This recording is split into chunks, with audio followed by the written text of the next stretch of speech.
expectations, people are still waiting to fully see those expectations met. This means that unemployment continues to be one of Ghana's most urgent national challenges, particularly among the youth. Now, despite numerous government interventions, many Ghanaians are still struggling to find sustainable and dignified jobs.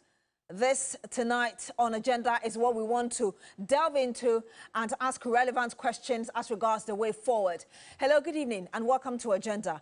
My name is Beatrice Adu, and like I just told you, tonight we are going to look at what more could be done, what has worked and what hasn't worked, what can truly change to bridge the unemployment gap. To help us have this conversation, we do have on the panel with us Abdul Rashid Pelpo. He's the Honorable Minister for Employment. Good evening to you, sir. Thank you so much for joining us on Agenda tonight. Thank you and good evening to you. We also do have via video call with us Professor Peter Korte. He's the Director of the Institute of Statistical, Social and Economic Research, ISE. Good evening to you, Prof, if you can hear us. Thank you so much as well for joining us on Agenda. Good evening, and thanks for having me. We'll also be joined via video call by Malik Basintale. He's the Chief Executive Officer of the Youth Employment Agency to delve into really what his agency equally is doing practically to ensure that jobs are provided for the teeming youth. And once again, thank you for joining us. I want to start with you, Honorable Rashid Pelpo. I'm sure that you've, even ahead of the general elections, there were conversations about, and it was actually unemployment was one of the main things that led people to vote the way they did. Over 1 million vote for the NDC coming back into power. Let me first find out from you what measures really that your ministry has put in place to solidify plans to create employment for the teeming youth. Well, thank you so much. As you observed, jobs was a major issue, and about 29% of young people were unemployed at the time we came into office. There was general despondency, and there was a commitment by us to tackle the problem, and we indeed informed the young people, that the youth of this country, that one of the major things we're going to do was to make sure we create situations for them when they can get into jobs and start working. And it's not something that is no, nothing has changed about that. We are still committed to doing that. We are still willing to go the extra length to make sure as many people as possible are employed. So various steps are being taken to this effect. But just to make this comment, in your intro, you talked about nothing has yet been felt and all that. People are still waiting for their expectations to be fully met. It is not as if as soon as we win, the next day jobs will be available for everybody. We promise we will restore the economy. We promise we will create the needed conditions for jobs to be available for the young person. And that's exactly what we are doing. Quite recently, you heard that we went to launch this job abroad, work abroad policy. Indeed, and we're going to go into it shortly. Yeah. I mean, you also heard about what the budget has spelled out and all that. The budget has just been read. It hasn't been approved yet. Not a single peso is taken from any ministry as we are sitting now. In my ministry, the accounts is still zero. We haven't got anything yet. We are not to get anything yet until the Parliament of Ghana, representing the people of Ghana, gives an approval to the budget. Then they can start disbursing funding and all that. So everything is put in place now. We are working very hard to make sure the dizziness of the economy is being arrested, and then we can stay and begin to grow the economy and then create jobs for people. So it is something that is not a one-day affair. In less than 3 months, we've done a lot. We've diagnosed the problem. We are working on it. We are doing two things: get the people to have confidence in the economy, get the people to know that we are serious, get back and get the looted amount of money. You heard what the Attorney General has said. He said what he said yesterday, and it's frightening how money got lost in the hands of people who shouldn't have it. how state money had been disbursed, stolen in huge quantities. So we are having to get the economy back on its feet. We are having to restore and get back the money stolen back into the system. We are having to get the confidence of the young person at our side so we can move together and create value and make sure you know, they are able to get themselves into situations of work. And I want to tell everybody who is so anxious that it's good to be anxious, but don't get frustrated because we are on our way creating the needed situation for you to get a job. We are on our way creating the needed situation for you to get jobs. Let me get the preliminary comment of Professor Peter Quartey as well. Prof, I mean, you deal with the statistics and really the data on the ground. What does the data from ISA, for instance, say about the current unemployment trends, and indeed which sectors have the biggest potential, if we could put it that way? Yeah, okay. So unemployment is a real challenge for us. We find that unemployment is about 14.7% for both sexes. But more worrying is the fact that female unemployment is higher, about 17% and above. So that is a source of worry. And the trend doesn't seem to go down. It looks like it's getting worse by the day. But I must say, in order to reduce unemployment, we have to grow. We have to grow the economy so we are able to employ. We have to grow the sectors that employ most, and that is agriculture and manufacturing. Those are the two critical sectors. The kind of services we provide are low-value services, so we cannot generate much employment from services. Our focus should be on agriculture and then manufacturing. That's where we can generate the most sustainable jobs. And this can be done through private sector. Government alone cannot provide the needed jobs. Provide the enabling environment for the private sector to create the needed jobs as required. And that is why you can use taxes like we saw the recent tax reliefs, etc. But there's some sectors were also heavily taxed, and that have to looked at in tandem with the idea of having jobs. The challenge we have with our unemployment is our high dependence on imports. We import so many things rather than manufacturing. And that means we are creating jobs for the import source. So whatever we import, let's put it in mind, let's bear in mind that we are rather generating unemployment rather than creating jobs. But let me quickly say something on what the Honorable Minister said about people should be patient. I think we have to manage expectations. At the elections, we campaigned and made a lot of promises. But if you don't manage these expectations, within a few months, you see agitation, people very, unrest, people feeling unhappy about government. Let's manage expectations. We cannot provide all the jobs in 1 year. It has to be a gradual step. And I like the idea of reset, that we are resetting the economy, but let's also reset mindset that if you want to reduce corruption, let's educate people right from the basic school up to the university level about citizenship, about the need to be civil, about the need to avoid corruption and ensure that we protect our resources. By so doing, we can generate the needed jobs for the youth.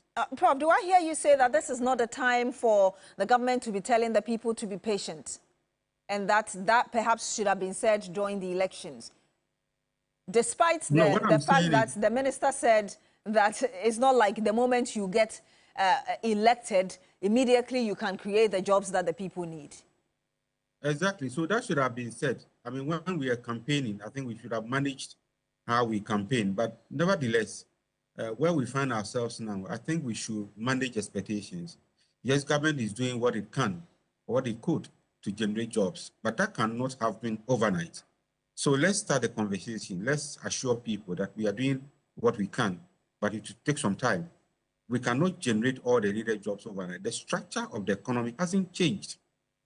It will take time for this structure to change. So if we campaign and promise so many jobs, at the end of the period, we will not be able to satisfy people's expectations. And I don't think that is what we want. So let's manage expectations.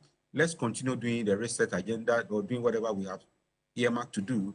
And gradually, we'll be able to provide the needed jobs. And I want us to go into really some of the initiatives that the government put out even before the 2024 general elections. We talk about work abroad program that, Mr. Purple, you mentioned just some minutes ago. And I know that one of the campaign promises as well has been Okada, and I know so far there's been some progress as regards legalizing it and even giving uniforms to those who have to be, you know, using Okada as official means of commercial transportation, as it were. And I want to start with the Work Abroad program, because I know that's an initiative you're working indirectly with the Youth Employment Agency headed by Malik Basintali. You've spoken a bit about exporting Ghana's talent or skills. But really tell us the rationale behind it. When people feel that you need your highest skills in the country to develop the country, why are you exporting it? Well, this is very simple and simple to understand. Ghana has a lot of talent. And the economy over the years, at least the last 8 years, has been nothing to write down about, and it has been a terrible situation for everybody.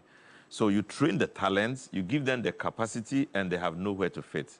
And that's where the cry is. Otherwise, why are we having so many unemployed young people? You know, every class of people are unemployed. Engineers, doctors, lawyers, etc., are unemployed. So there's a need for us to couch out a situation for them when they can be utilized and their benefits and the state benefits. And we are fighting against the situation where you take people out of this country and they are mistreated and disrespected. So rather than getting people to pass through the desert to places where they can even be killed without your knowledge, or die on the way, or get into jobs that are not well-paying, disrespected, enslaved, we want a situation where we can regulate it. We can discuss with the countries that need them. We can sign an agreement with them, a bilateral agreement with them, sign agreement with the companies that are working on it, give them a feeling that they can't go there and mistreat our workers. They get to understand it, and that we use the legal instruments to support the process, so that rather than people fighting on their own and failing, the government steps in, get them there, sign agreements to keep them for 5 years. After 5 years, they can come back to Ghana if they are not satisfied, or they can extend their period, and at least with a limited period of time, they can come back home. You know, we hate the situation where, and I hate the situation where you have our girls, our young ladies go to the Gulf, put in a hotel, I mean, in somebody's house, mistreated, Passports abused, taken, they can't even move away. All that is going to cease. We can't tolerate it anymore. The last time we talked about unemployment, yes, we mentioned that about 2 million Ghanaians do not have jobs. Yes. What is the target? How much do you want to take out of this number to export abroad? Do you have any idea what the target is? We have companies working on that. It's not as if all the 2 million people will be taken out of this country. Nobody's going to do that. We won't tolerate, we won't even do that ourselves. We are going to take needed critical staff, give them some training, and get them out only for a period and come back to Ghana and invest in this country. That's our objective. So there are companies that are working on it. There are companies who go to sign agreement with other companies that would need the workers. And they come here, get the workers, and transport them to the needed spots where they can work. So what we launched there was in the situation of Europe, you know, where we and want... you already signed something with Romania. Romania has already signed with a company. The company has not signed with government yet. What we have done is to give them the license to be able to do that. So we will give each company that is in this transaction a business license, a labor approval, mobilization approval, so they can do it here and be able to export the labor in a formal, legal, and realistic manner, which will not create problems for anybody. And I'll be coming to you very shortly, Professor Peter Korte, on your thoughts regarding this very policy. But I just want to get some more clarity from you, Mr. Pelpo. Yeah. What's the criteria for this? What does it mean by criteria? Criteria, how do you select those who say that I want to work abroad? Criteria for selection? Yes. Well, there are two issues that are going to determine the person we are taking around. First of all, the company where you are going will determine what they want. If they say they want drivers, they want masons, they want people who can move heavy trucks, they want people who are nurses, depending on what they want, then we come here to spell out the people they want. And that class of people are going to apply. And they'll go through a training here. And after the training, they'll select the people who we think are best fit for that. So that's going to be the thing. It's not going to be any hidden thing that people will find it difficult to be part of. This is supposed to be mutually beneficial for the person who is going abroad to work, for that country that is hosting Ghanaians, and of course for this government. So is there going to be any deductions from their salaries as regards taxes that they have to pay the government because you facilitated that? No, we haven't come to that point, but I hope that there will be no such deductions. You know, we want them to come back and invest in this country. If they are not investing at all, you are sending money back to your family. It's going to have a total effect on the economy. You know, in many countries, they are earning billions. You know, Ethiopia is earning billions as a result of that. Kenya has just signed an agreement and they are beginning to work. They have been working for the last 5 years or so, and it's having a very positive effect on the economy. It's earning in some countries more than the oil they have is earning. You know, so because when people bring back money, it comes as hard currency, and it has a direct effect on the nature of your economy. What's the guarantee that these, and I heard you mention 5 years, for instance, what's the guarantee that these individuals that you're going to train, going to work there, would return? Well, but I don't know whether anybody would like to give up staying in this country and just go there to stay and stay and stay and stay for all this time. These are grown-up people who are going to work, who have families here. Of course, young people are also part of it. You know, I'm married. They will be given an opportunity to explore at the length of their life what they want.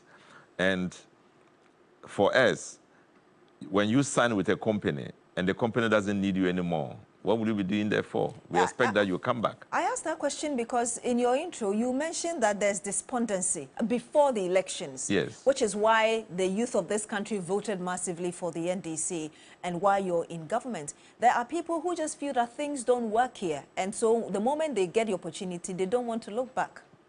The expectation is that's why I'm saying we are going to give them training in Ghana, get them to understand what they're going to do. And then when they get there, they'll sharpen their skills, and then you will see what you lack whilst you were in Ghana.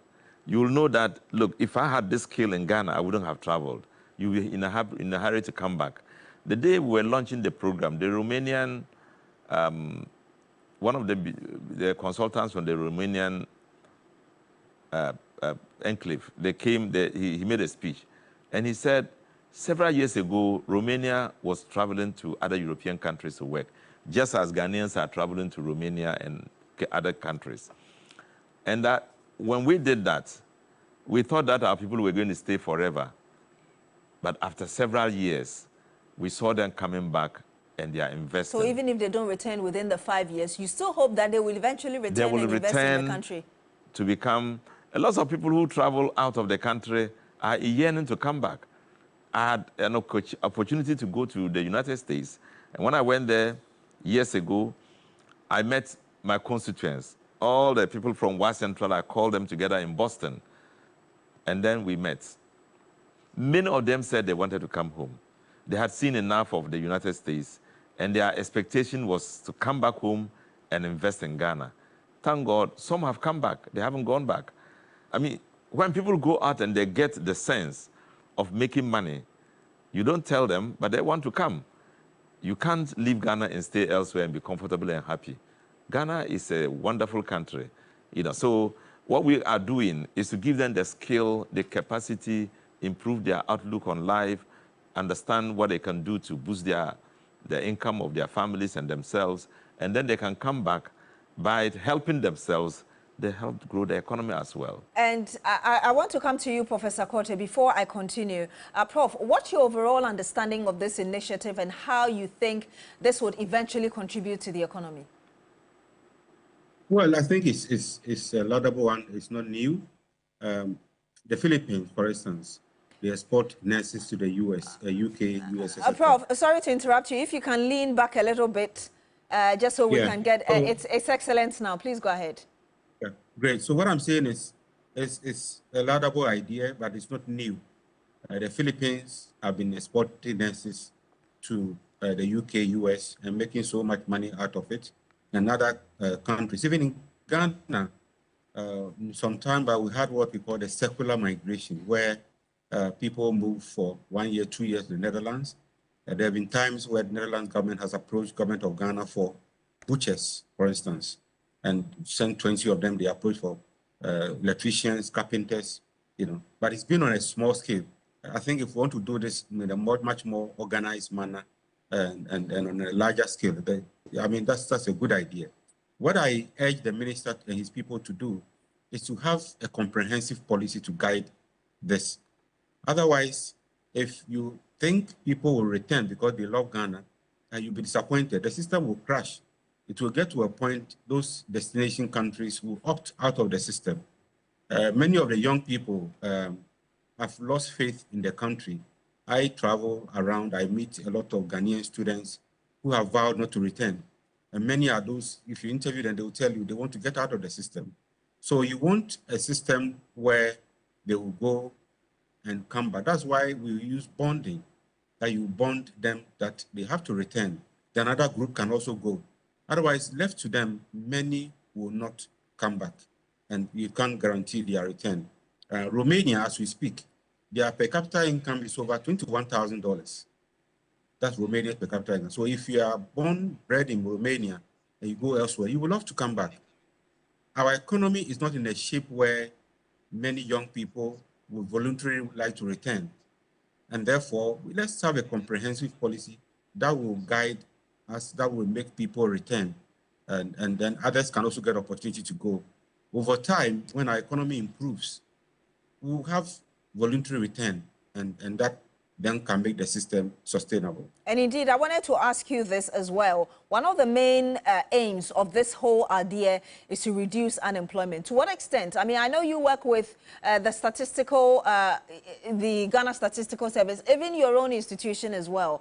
Based on data, and you just gave the example of the Philippines, to what extent do you foresee this reducing unemployment in Ghana? Well, it would, but not by a major margin, in the sense that those countries also have unemployment problem. Romania, for instance, has an unemployment problem of 5.6%, similar to what pertains in Kenya. So in the US, they want to receive people, other countries want to receive, but they also have their own population that they want to provide jobs for.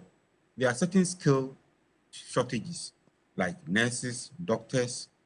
That is why you need a policy to regulate, so that you don't have a mass immigration of your skilled personnel. Some will go, others will stay.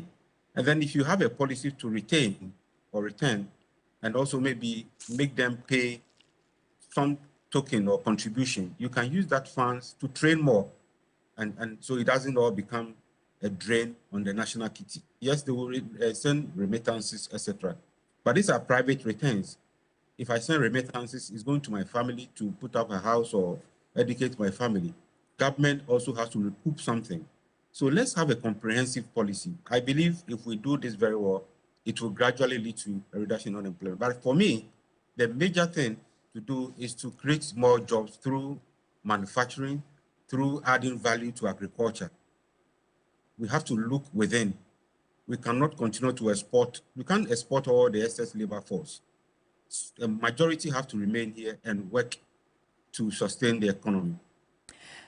And you're still here on Agenda on TV3 with me, Beatrice Adu. When we come back, we'll look at the idea that Professor Pitakwote is bringing on board. How do we make the environment conducive enough for a lot more people to stay, to develop this country and to ensure that we're working towards a better economy? And also the other policies that the government intends to implement, including the Okada business, as well as even the 1 million coders initiative that the government believes would also help train people in IT and eventually give them jobs. Don't go away.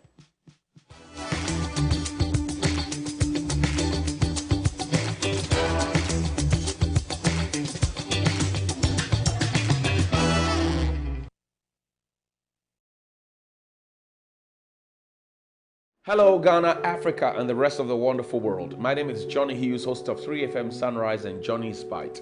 I always bring you good tidings and also some exposés, but today I'm in a bit of despair because the people along the Ketu South district in the Ketu South constituency, I'm talking about Salakope, Akaveji, Amutinu, Blekusu, and all those other villages, have been badly hit by tidal waves. And they need immediate support because they have been displaced. Their homes are gone, their ancestral villages are gone, and they need your assistance. 3 Foundation is moving quickly to bring them relief items and hope, but we can't do it alone. We will need your support.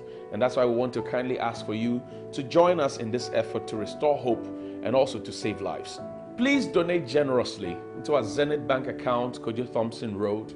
Account number is 6010603927. That's 6010603927. Alternatively, you can send us a mobile on 059-7433-110. That's 059-7433-110. Every city matters. Let's save lives and restore hope. Akwegobo.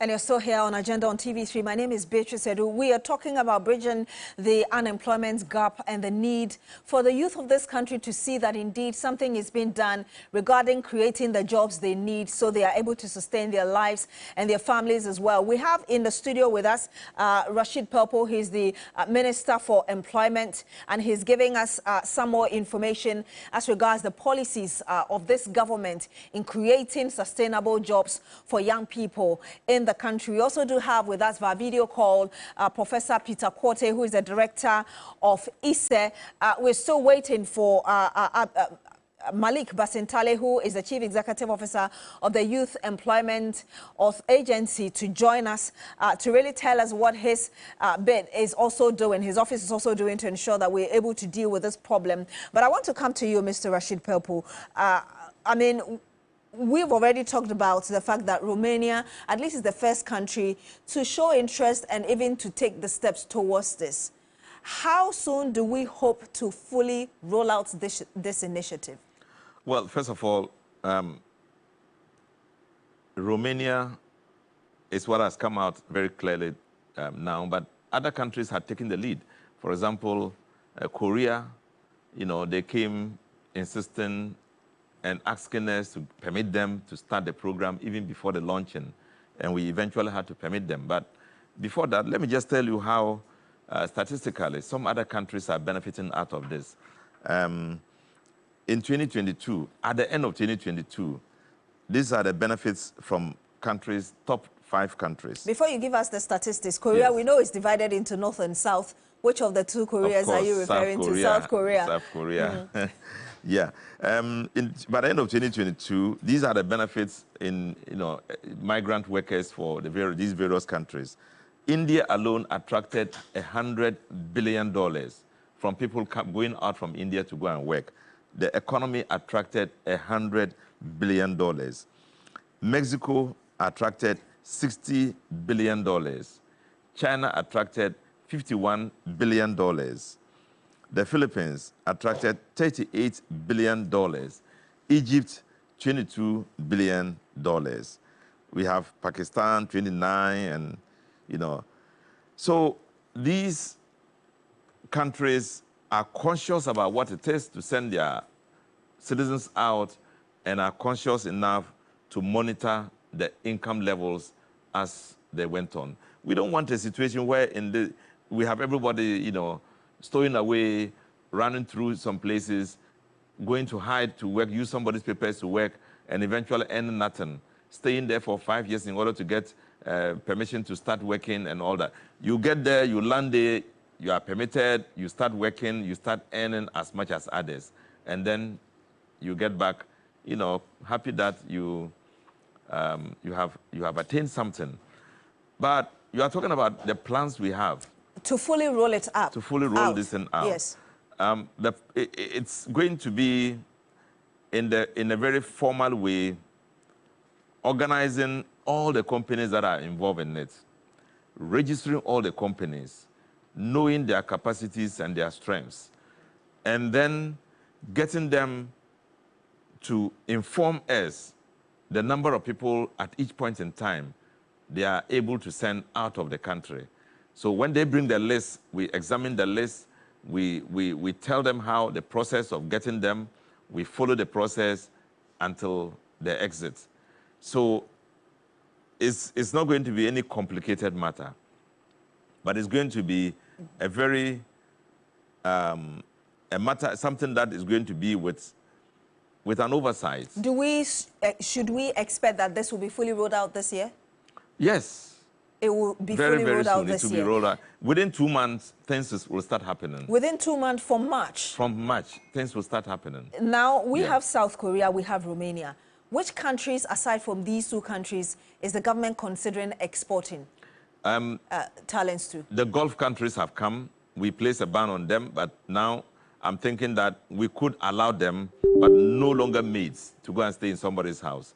They have to bring an outline of what they want, the kind of labor they want, and then we can approve it, given the amount of safety that the worker is going to enjoy. So we have a line of countries. I understand Italy is also interested. They have even requested and asked for 250 people. And in which area? I haven't seen the details yet. Yeah, so several countries are requesting. Is US on our list? US, I haven't seen anybody bringing anything on US yet.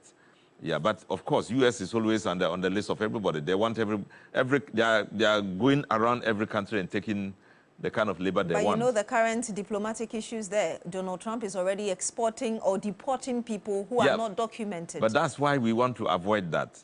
Rather than hiding to go, you take a visa for just 1 month, and then you go and stay for 5 years, and by the time anybody realizes you are working. Those are not the kinds of people we want to project into the system. We want people who will go legitimate, have work permit for 5 years, 10 years, work and come back, you know. So it's going to be that, you know, straightforward and formal arrangement. But you know the U.S. over the period has also equally had issues with Ghanaian immigrants going there and overstaying and all of that. How confident are you that if we decided to extend this program to the U.S., especially under Donald Trump, the proposal will be accepted? No, we are not extending to them. They are wishing to have us. You know, we are sitting here, they are writing applications and say, we want workers. We want you to support us with workers. Ghana has a unique situation. Look, 1, we speak English. 2, we are smart. Ghanaians are very smart. And the third one is that it's closer to anywhere else you want to go. You know, so in Europe, 6 hours you are in Europe. In America, 9 hours you are in America. You don't just straight flies to all these places. So it's easy to deal with a Ghanaian. You know, all the kinds of people they need to have fixing. Look, the Romanian businessman came here. One of the things he told me when he was trying to persuade me, and I said, this is not about persuasion, just tell me what you want. He said that they had a machine, a very difficult to operate machine. And he tried the other people who were trying to operate the machines, they were not able to do it. The Ghanaian who was there told them he could operate it. And when the Ghanaian sat on it, he operated the machine as if he was taught. And he was amazed at the quality of knowledge, understanding, clean, closeness to technology that the Ghanaian showed to them. So it is something that we have, and we need to explore it. And I would go to Professor Peter Korte very shortly on the other programs that I mentioned earlier. But I just want to also get your quick understanding on how you intend to handle, for instance, UK. We know that even the government of Ghana expressed worry about how many of our health professionals were moving, particularly to the UK. And we had the UK government issuing a release, as it were, putting a ban on people who were coming in. One of the countries involved was Nigeria, for instance. What is the arrangement going into this work abroad program as regards this very area? What arrangements? Is there any thought through this when, especially you've had the UK expressing concern about how many people are even trooping to their country and putting a ban on it? Well, it was an agreement signed with the UK. It wasn't like people just started going there. We signed the agreement with them. They said they needed nurses. And we were taking it to them. If they feel that they have gotten enough, they stop it there. And sometimes they feel for us that we may be taking everybody out of our country to a country where they could look at it from they could get it from other countries. Just a few days ago, the ambassador of Barbados, a very smart lady, came over to me and he said, can we get them nurses? Can we get them a few doctors? And he requested a number of kind of workers they want. And I can tell you, the reason why they are choosing Ghana is because of the quality you can get in Ghana, the smartness of our young people, the fact that we have developed this capacity of people we can't use effectively. The last 8 years has been a terrible time for Ghana. And so you have this excess labor who are sitting in an economy that is not functioning the way it should function. And we can't keep them here just doing nothing. The anger and the frustration alone can be unthinkable. So you release them to go work somewhere, then come back again when things are better off, when the economy is stabilized and things are moving the way they can easily fit in. And I want to come to you, Professor Peter Korte, because one of the points you made earlier was that we cannot export all our skilled labor to other countries. We need to be able to create the kind of environment needed for people to also feel proud to stay. In your view, what kind of needed environment do we need to create so that people are proud to stay and they wouldn't even bother wanting to travel abroad to work and make extra money? Yeah, so an environment that inspires hope. I mean, when you graduate from the university or any institution of higher learning, at least you should be guaranteed of a job. You should find something to do. An environment where you see progression, you see the economy growing, you see unemployment coming down, you see conscious effort of government to address problems. So that inspires hope in the young people. That will ensure that they would want to stay. Unfortunately, in the past couple of years, things haven't turned out the way as expected. Although I won't describe the economy as terrible, because the economy that is growing at 5.7%, the economy that has reserves of 4 months import cover is not a terrible country. It's an economy that has challenges, an economy that could have been run better, in my view, but it's not a terrible country. We ought to work this country in such a way that young people are guaranteed of a future. I mean, no matter what you do, this is where we come from. This is where the young people come from. They will want to come home, but not when, after 5 years or 6 years of graduation, they cannot find jobs. I find a number of my students... Or even when they find jobs, the salaries are not good enough to sustain them. Exactly. That you find your students coming to you, I mean, after 5 years, 6 years of graduation, they are still hanging around, looking for short-term survey, field assistant. You know, when you have graduated and you think they are off, they are also going to work. Yet they come back again. Some come to study and top up and, you know, pursue higher education just because they cannot find jobs. That is not the kind of economy we want. So let's put the environment, an environment where the private sector will flourish, not an environment where the private sector is overtaxed, not an environment where government is competing with the private sector for credit, not an environment where the tax authorities will harass you to pay taxes. The taxes are already too high. Our VAT rate is over 21%, whereas in other African countries, our VAT rate is around 15 to 18%. Prof, you already know the policies of the current government. How do you think the current government can make things better in addition to the promises it made before Ghanaians gave the party the nod to come and govern us? Yeah, you see, Ghana, we don't lack policies. The current government has beautiful policies. Previous government had beautiful policies. Our problem is implementation. We have all the fine documents, all the policies are brilliant. Implementation is the problem. So if the current government will implement the policies it has outlined, I think Ghana will be a better place to live. The challenge is most often we have all these beautiful policies, but when it comes to implementation, then we are found wanting.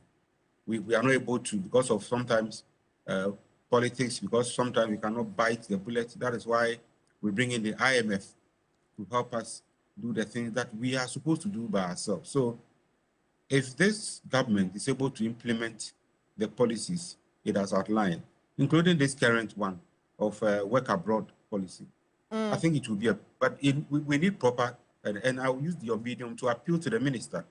We shouldn't rush into implementation. Let's get the right document that will guide this process.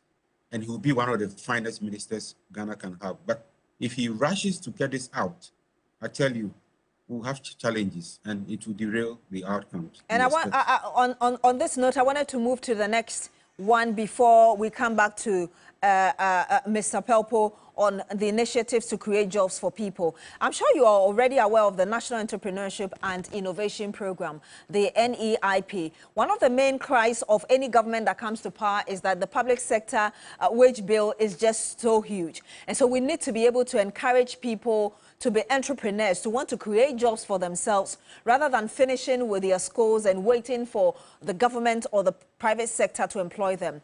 Looking at the vision of this whole initiative, as it were, how do you expect it to be implemented this time around so that people have the appetite to want to do something for themselves? And there's also that incentive to do that.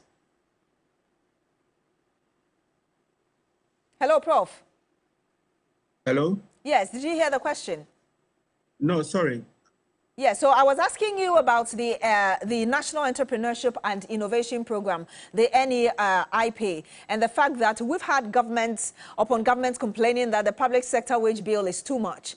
How do we implement this initiative better so people have the appetite to want to create their jobs instead of waiting to be employed by either the government or the private sector after work? You know, I don't know how the details of this program, but most of these young entrepreneurship programs, youth in employment and all the acronyms, government does it alone. Government does not work with the private sector. So oftentimes you find people being trained, but they cannot find jobs or they cannot be integrated into the labor market. I think this time round, we should work with the private sector so that government can do what it can, and then private sector can also be part of the process. By so doing, we can absorb a lot of these young people, and we should have an integrated system. There are so many of these youth employment programs that we need to harmonize. You know, different employment programs. Let's harmonize them and work very much with the private sector, and I believe that will provide the needed jobs and move a lot of our young people out of this mindset of having to travel to make ends meet. And then with this program, sorry, let me quickly touch on the work abroad program. I believe there are private people who are doing this either illegally or legally. And I will urge the minister and his people to look at how they can engage those private operators, because they are the ones who send people to the Gulf area sometimes without jobs, and they are more treated and all that. So you can have a government policy in place, but the private people are also there doing this underground, and that might not help your program. And that's an important point he made about synchronizing it. How do you intend to synchronize this whole thing? Because he talked about a lot of initiatives. Already you have youth employment, the National Youth Employment Authority, you have Youth Employment Agency. Of course, we have the Ministry of Youth Development and Empowerment, and of course you as the Minister for Employment. How do you intend, under your leadership, to synchronize all of these so there's one focus and not different agencies doing different things with different directions? First of all, there's no challenge about synchronization. There is a unified approach, unified under the Ministry of Labor. You know, I have an overseeing effect. I have an overseeing effect on whatever is happening. Yeah. So implementers such as the National Youth Employment Program is not competing with anybody at all, and is the same as the Ministry of Youth and Empowerment. Youth Empowerment. It's a subsidiary. No, let me say it's an agency under it. So it means that they work together. I mean, necessarily. And so if you come to me, we register the companies that are dealing with it, and then they get the people through them. They get the young people through the Ministry of Youth, and then the agency itself, you know, to get the program done. There's also the presidential initiatives, the Minister for Presidential Initiatives, who is also committed in doing the same thing. But there's an overall boiling point at who takes the lines, who gives out the licenses, who ensures that people, they sign an agreement. I do so with the Minister for Foreign Affairs to make sure that there's a cooperation between us and the countries that they are going to work. Yeah. Again, one other issue that comes up is the mismatch between education and employment. Yeah. We've had a number of employers complaining that the kind of education we are giving our people, it becomes difficult to even employ them. I know that's not directly under you, perhaps the Ministry of Education, but is there any concern that you've raised around this, just so that we can get as many of our youth as possible employed? Yeah, one major area we notice is this issue about what is the quality of persons we are taking away. We are good at making sure our people speak good English. We are not good at making sure they are skilled in particular areas. So you have 500,000 people who have finished senior high, and then they can read and write, no skill at all. And so, and they become the bulk of the population we call educated. So in our thinking, education is when you can read and write and do a little mathematics and be able to answer questions when they ask you. But the education is much more than that. So that's why when they come here, they see that we are prepared. Our guys are smart. They can but they need taught, extra training. So they give them extra training. For example, the Koreans, as I've told you about, yes. They camp them. They have given them training, about 70 young guys. They've given them very good training before they can leap into the market to work. And let me get your thoughts on how many jobs, for instance, you intend to create with this Okada legalization, and then your final word, and I'll get the final word from Professor Peter Quartey. Well, we are looking at the present number of Okada workers who are working. Lots of other people want to go into the business, but because it's illegal, they are unable to face the trouble of taking the Okada and going and being stopped everywhere, sometimes sent to police station and all that. So we are yet to get the complete numbers. Appreciation of young people into that job. But so far, how many do we have? I don't have the numbers. But I'm sure that because we haven't regularized them, we don't control them, they are on their own now, we can only estimate. But when we regularize it and control it, then we know 50,000 people are here doing Okada in Accra, another 20,000 and 30,000 are here doing Okada in Kumasi, another 10,000 in Wa. So we get to understand how to regulate them after you legalize it. And my last words is to just talk to the person, the youth of Ghana, and the young person, the person who is looking for a job, that all is not lost and that we are coming. The economy is being prepared. We are working hard to repair it and to give it a sound footing, after which we can create opportunities for them, one, to go on their own into business, or to be employed by somebody who is working harder or who is willing to risk their lives, their income into investment, and want to create the situation where investment can be safe for all those who want to give their life bets into an investment. And we are creating situations where lots of other people will come to Ghana. There's a huge expression of interest in investing in Ghana. We open the doors for them to come.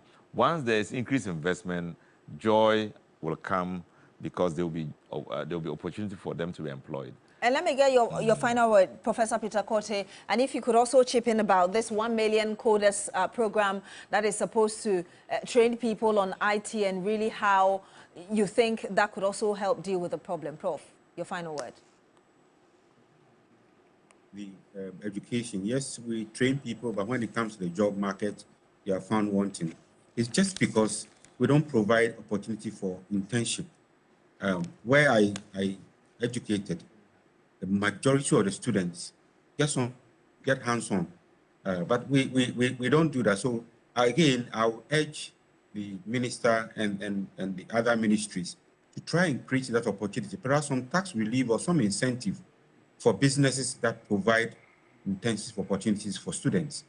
So by the time they complete school, they have some skills, and that will make our education more relevant. We go to school in the West with people from all other countries, and Ghanaian students are able to match them boot for boot. So we are smart, except that we don't have the opportunity to learn some of the things we have applied. Then on the Okada issue, yes, it's good to legalize, because all around us, Togo, Benin, Nigeria, Liberia, Sierra Leone, all of them have legalized Okada. So we also have to do same, except to say that let's provide training. The way they ride these motorcycles is just dangerous to pedestrians, to motorists, to all of us. So let's not just legalize and give them licenses, but let's train them. You go to Indonesia, you see them riding nicely. Rwanda, riding based on rules and regulations.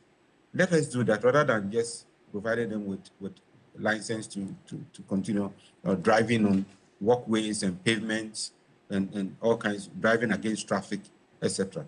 Lastly, the codes training, I think is a great idea. IT is the way to go. Technology, IT now is really the way to go. So I applaud the government for bringing this on board. And I believe they can achieve that, except to say that should be linked to jobs. Exactly, so otherwise they will use it for the wrong reasons, right? They use exactly for the wrong reasons, Sakawa and internet hacking into systems and all kinds of things. So let's redirect their energy into productive activities. Thank you. Professor Peter Kortey, thank you so much for joining us. And Professor Peter Kortey is the Director of the Institute of Statistical, Social and Economic Research, ISE. Thank you so much for joining us on Agenda. Of course, we've also been privileged to have with us the Minister for Employment, Honorable Abdul Rashid Pelpo. Thank you so much as well, sir, for joining us on Agenda. I'm sorry we could not have the Malik Basintale, the Chief Executive Officer of the Youth Employment Agency, joining us, and also we couldn't take your messages as well, but thank you so much for joining us on Agenda tonight. My name is Beatrice Adu. Join us again next week. Have a good evening.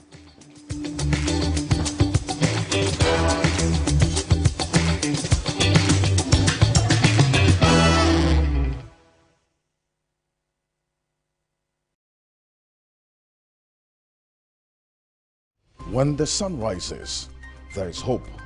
While this hope lingers on,